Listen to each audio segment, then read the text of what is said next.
Over 900,000 fewer jobs were created between April of 2024 and March of 25, according to the Bureau of Labor Statistics. But today's job numbers prove that Trump was right to clean house at BLS, but CNN doesn't care about the facts. They'd rather smear his new pick, E.J. Antoni, over ancient posts. We found he had posts that mocked Christine Blasey Ford, who accused Brett Kavanaugh of sexual assault. You can see right there, he called her Miss Piggy, commenting on her appearance. In early 2020, he shared a post that was basically advice for women: land a great guy, be in shape, grow your hair, be sweet, learn to cook, don't be annoying. This one from Angry feminist. Of course, that's what you're going to get from the legacy media, Matt. When we look at this, right, you can't trust government numbers. And Donald Trump's out here taking crap for getting rid of the former BLS commissioner. When you look at her, she's rightfully fired. Yeah. And you go through and you see these numbers and you're like, well, of course, something needs to happen here. Yeah, I want to get to E.J. Antoni, who they're trying to attack and talk about how talented he is, which is why they're trying to attack him. But hilariously, he had a he was posting online salacious stuff, and these people are ridiculous. But let's first get clear on the problem here. I mean, the problem is when we say the statistics were off. First off, they're important. This is talking about how many jobs, right, we have in this country. These statistics are used by very important bodies. This relates to what the Federal Reserve should do. So this is really important stuff. This is like grasping reality. What is the reality on the ground? What is the job situation in America? It's so important. We pay money from taxes to have an office that does this, right? Now, they just came up. They're off by 50%. Now, if you're running a business or anything else, someone comes in with this very important calculation, like, oh, we have to revise that. We actually have to, it's a 50% less. We're just a little off there. That is absolutely ridiculous. And that's why, J.D. Vance has said before, he said recently, it's difficult to overstate how useless BLS data has become. A change was necessary to restore confidence. So Trump and the administration did what you would do in that situation and say, you know what, you guys keep getting this wrong. No one trusts these numbers. You're fired. And we look at just the numbers in general, and it's like, okay, you're that far off, right? I don't even know just where to begin, right? If normal people were this bad at their job, they wouldn't have the job, right? And yet we go through and we see, we just talked with Rebecca Zelko, and she's saying that there are 600 nominees for Trump that are still waiting to get in. Well, those are just the seats that are open right now in Washington, D.C. These are the seats that people already currently had. And, EJ is one of these guys now that we're going to wait to get in. But it's like, if normies were this bad at their job, we wouldn't even be questioning why they're losing it. Yes, and exactly right, Jill. And here's the problem. They're actually not bad at their job. Their job has actually been politicized, and this is happening on purpose. So if you look at election season, look at August 2024, when you're moving into that election moving in through the summer into the fall of 2024, really a year ago, you can see the New York Times, 818,000 fewer jobs than reported earlier. I mean, these people, in other words, the way in which they get these things wrong appears to be an attempt to help one side of the coin and one party, and everyone knows it.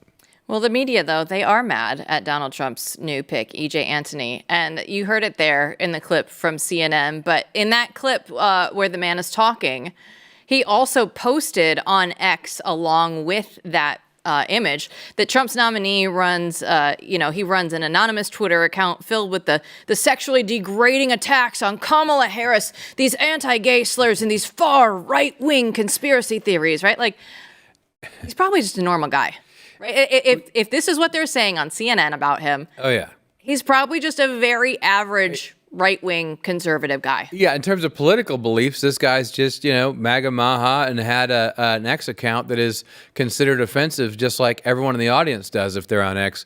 That's completely hilarious. Everything they go to is, jokes, memes that everyone was making, very mainstream stuff. And, he has political opinions. Great.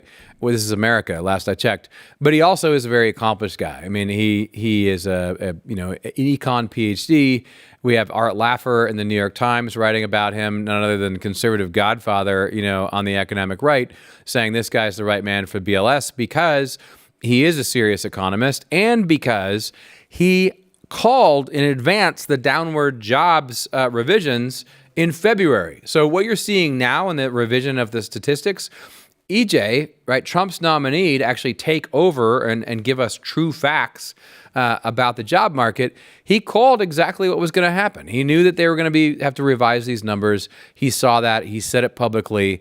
And, that's why the left is so afraid of him, because they've controlled this office for so long. They've been able to fudge the numbers to pretend, there's not a recession when there is a recession to help their guys out. Well, and on that note, one of the friend of the show's, Ed Dowd, I always find this interesting when he talks about this, because he went through and he was basically like, listen, we should have had a recession, but what the Biden administration did is they went in and messed with the numbers, as you're saying, but it's all due to immigration. It's not actually the numbers that were coming in. They just had a huge influx of people bringing a ton of, the money was still coming because the bodies were there. They still had to go through and buy things. And of course, we're probably just doling out the money for them to do so. But I think that's such an important part of this puzzle to understand, is that look at that huge immigration swing that came in.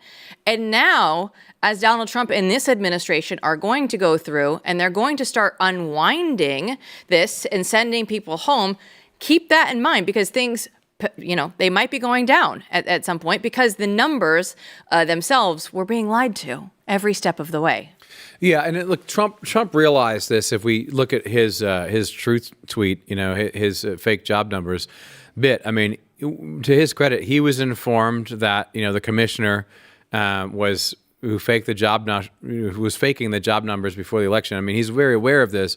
And of course, the administration is very concerned about what the Fed is doing and this denial that we're, coming out of a recession.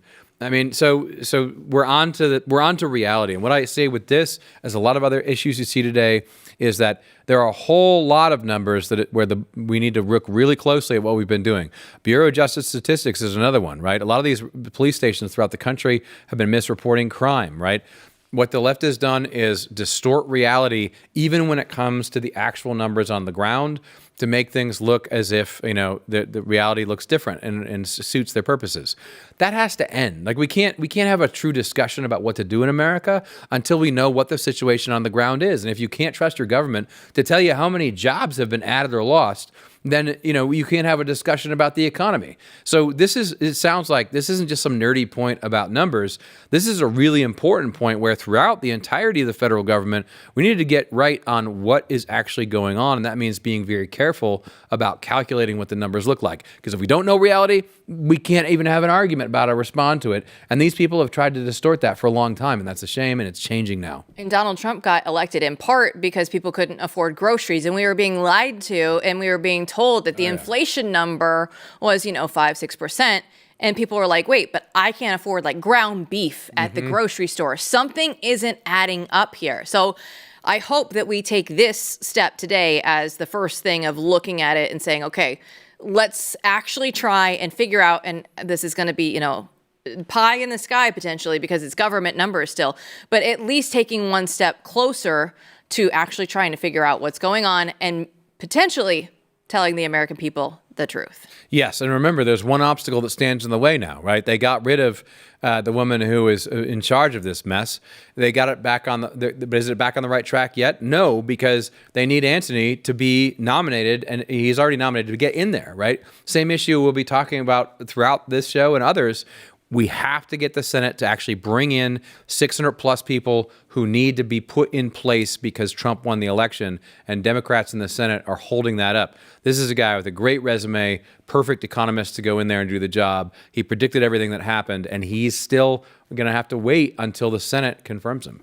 You can have a perfect resume. It doesn't matter there in Washington, D.C. They don't care if you have a perfect resume or not. They're still going to wait to make you get your place, your seat at the table. By the way, a perfect resume to me should include an anonymous Twitter account that says spicy things, but that's just me.